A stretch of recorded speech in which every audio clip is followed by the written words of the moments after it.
Hey guys, JP here from the Local Scrubs. I just wanted to bring you guys a really cool discussion video today. But first, just an update on Worlds. Worlds is happening this weekend, just in case you guys didn't know. But if you're not subscribed to him, Lithium2300 on YouTube does a lot of like OCG updates and stuff like that, and he's got the top 8 of Worlds on his channel right now. And as the way it sits right now, Necros is in first place with Ritual Beast in second. Third place is Mystic Tomato Heroes, which is pretty interesting. Fourth, Necros, and then Tellers, and Tellers, I'm pretty sure. No, Tellers, Necros, and 6, and then 7, 8 is 2 Tellers. Yeah, Ritual Beasts are actually making a move. It's kind of sad to think that I actually don't want the deck to play, or I don't want the deck to end up winning Worlds, just because I want to play it at regionals, and I think we all know if whatever wins Worlds is probably going to get destroyed by the next ban list. So, but yeah, the guy playing Ritual Beast is Miguel Soto, who got 4th place or top 4 at North American WCQ. So that's pretty cool. Just a quick update for you guys. But yeah, moving on to the topic that I want to talk about. The Cali Effect actually put up a video that kind of inspired this yesterday, but it got me thinking. Like, his video was about how Yu-Gi-Oh, or how much Yu-Gi-Oh usually costs, like how it's I don't know how costly Yu-Gi-Oh is or something like that. But it got me thinking, and to be honest, I don't think Yu-Gi-Oh is that expensive. Like, yes, it costs money. Everything that you do, that you take seriously, that you want to compete with, is going to cost money. But I'm just kind of making this video just to kind of point out a few things, give you guys my opinions on it, and honestly, like, I just hear players all the time bitch and moan how Yu-Gi-Oh is just so expensive that they can no longer play anymore, that they're going to have to quit, or I don't know. I'm sure you guys have all heard it before. But in actuality, Yu-Gi-Oh is not the most expensive hobby there is. Like, I'm just going to, like, for the sake of the video, I'm going to just list a few other things that I do and compare them. Now, I know that what I do, like, I have pretty expensive hobbies, but still, just by comparison, like, you're gonna see that Yu-Gi-Oh is really not the most expensive hobby. And some of my hobbies are really popular ones too. So, like, on the side from Yu-Gi-Oh, I also play tennis. I played 1 year of college tennis.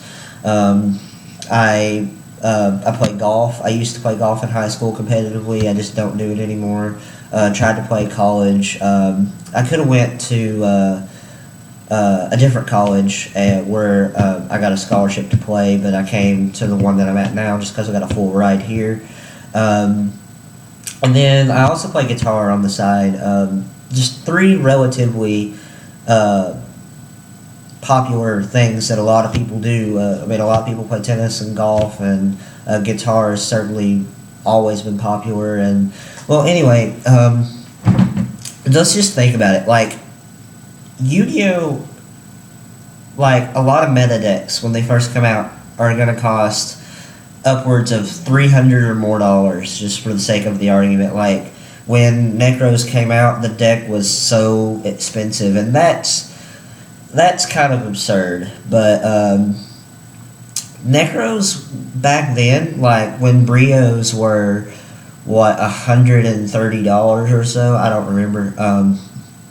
Like, you would have probably spent, if you already had the staples and stuff, you would have probably spent like around $500 or $600 on a deck that is still good today, and that was back in February. So Necros, in my opinion, would have been a really good investment even back then, just because you'd still be winning tournaments with it now, and you'd definitely be getting your money out of that deck.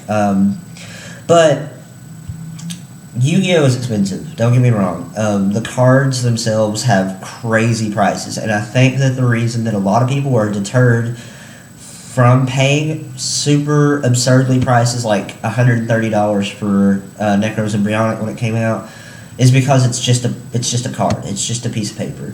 But when you compare it to other hobbies, like for instance tennis. Just in case you guys didn't know, tennis rackets are crazy expensive.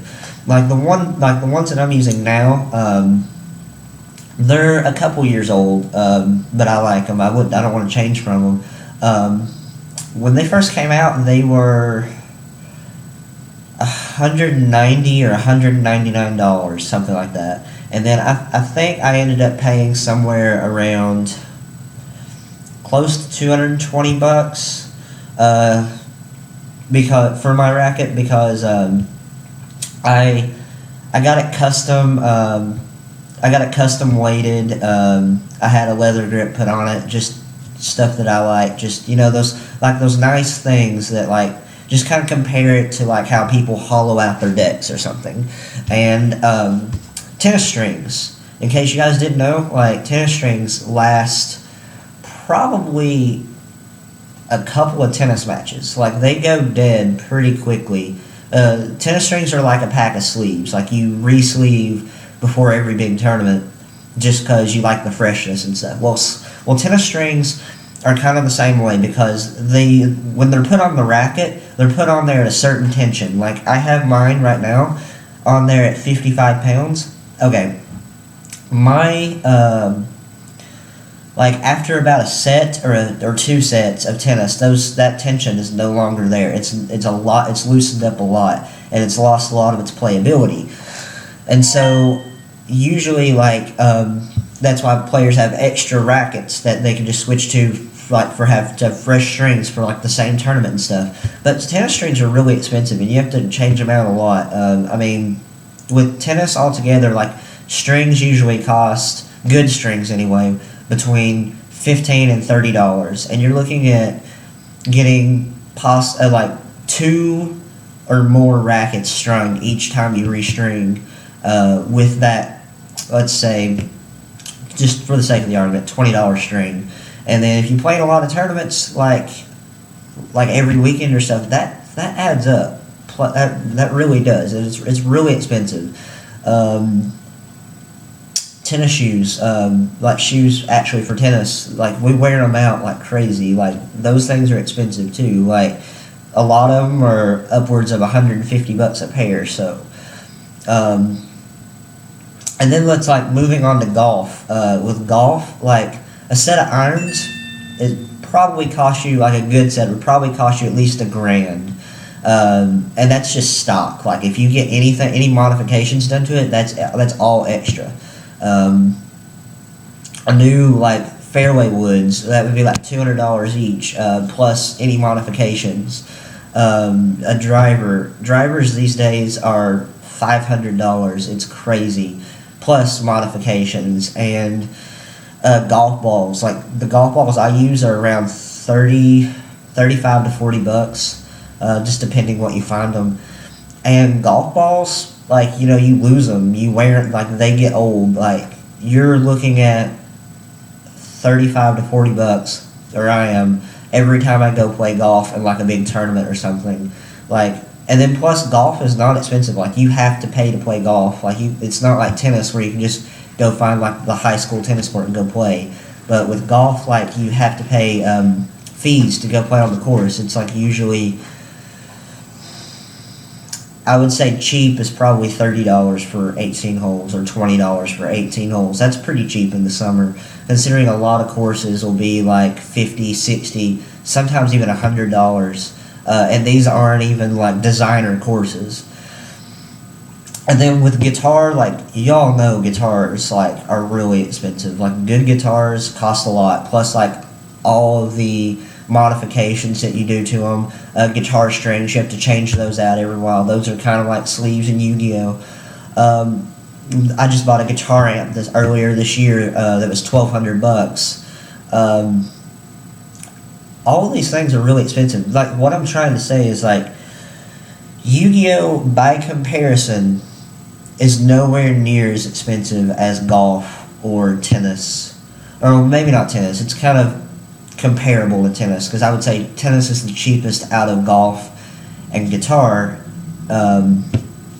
but tennis is still a lot more expensive than Yu-Gi-Oh, and I'm saying this like assuming like every time a new deck comes out, like for instance Cosmos, like I'm building Cosmos right now, just because I think the deck's gonna be really good and it's really fun, but like building like the meta deck when it comes out, like Cosmos, when Farm Girls right now are probably around $52 on eBay. The deck, like that deck's going to be good for a while. Like that's going to be an investment that I'm making for at least the next 6 months or so, like the next couple of formats.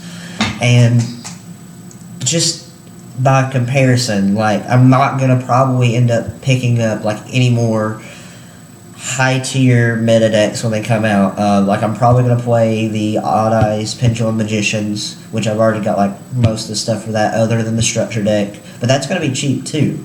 Like Yu-Gi-Oh is really cheap when you have all of your staples, stuff like that. And like what I'm just trying to say is like, guys, like I understand if you don't have money to play the brand new decks, jobs help. I'm not saying like you guys don't work or anything. I'm just saying like you just gotta kind of balance out like what you do with your money and stuff. Pick stuff up like before you know it's gonna go up in price. Like I knew Ghost Ogre and Snow Rabbit was going to be a really expensive card. I didn't know it was going to be super expensive right away, but I knew I was going to pick them up for when they were like $35. I knew that they were going to just go up, so I ended up getting one in a trade. But anyway, just like be smart, like with your money, like get stuff while it's cheap. Yeah, I mean, I guess that's about it. Yu-Gi-Oh it's really costly, and it costs a lot to go to tournaments and stuff and traveling and everything. But in reality, just if you compare it to anything else that you would be doing, like a lot of people would, like I know a lot of people play video games. Like video games are like what, $60 or $70 now. Like I'm not a gamer, so.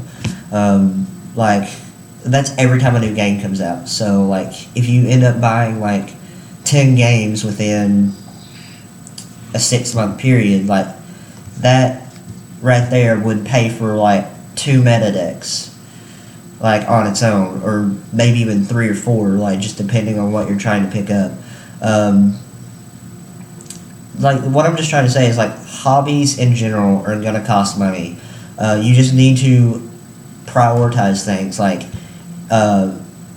if you have girlfriends or wives, like don't go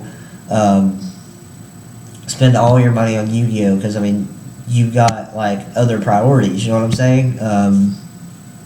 But anyway, just thanks for watching. Please like this video and subscribe. JP over and out.